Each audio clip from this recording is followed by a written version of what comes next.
ម្ដាយប្រួលដៃគូប្រកួតបានលោកជីមីលំដាប់រងទី1 MGC 2025បន្ទាប់គ្រប់យ៉ាងមកពីរឿងនេះការប្រកួត Master Grand Cambodia 2025បានបញ្ចប់ទៅយ៉ាងរលូនដោយលោកជួបចក្រាវុធគឺជាម្ចាស់លាយលីពេនឹងត្រៀមខ្លួនចេញទៅប្រកួតនៅប្រទេសហ្វីលីពីនចំណែកលោកជីមីបានត្រឹមតែលំដាប់រងទី1ប៉ុណ្ណោះធ្វើឲ្យលោកមានការខកចិត្តជាខ្លាំងដោយម្ដាយប្តូរដៃគូប្រកួតបានបរិសង្ហាជីមីបានត្រឹមតែនិយាយថាគ្រប់យ៉ាងត្រូវការពេលវេលាដើម្បីសម្រេចវាទោះពេលវេលាខ្លះអាចយូរឬក៏ឆាប់អាស្រ័យលើការខិតខំប្រឹងប្រែងនិងឱកាសគ្មានភាពជោគជ័យណាបានដែលកើតឡើងដោយឯងនោះទេចូលជឿជាក់លើខ្លួនអ្នកធ្វើវានឹងបន្តក្តីស្រមៃរបស់អ្នកព្រោះថាថ្ងៃណាមួយអាចជារូបអ្នកដូច្នេះចូលកុំបាក់ទឹកចិត្តហើយតស៊ូបន្តជាមួយគ្នា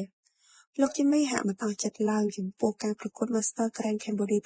2025ដោយលោកបានត្រឹមតែចំណាយលំដាប់រងទី1មិនថាទេពកោសល្យសមត្ថភាពនៃចំណេះដឹងលោកមានគ្រប់លក្ខណៈតែទោះជាយ៉ាងណានេះជាការសម្រេចចិត្តរបស់គណៈកម្មាធិការនិងបងប្អូនដែលបានបោះឆ្នោត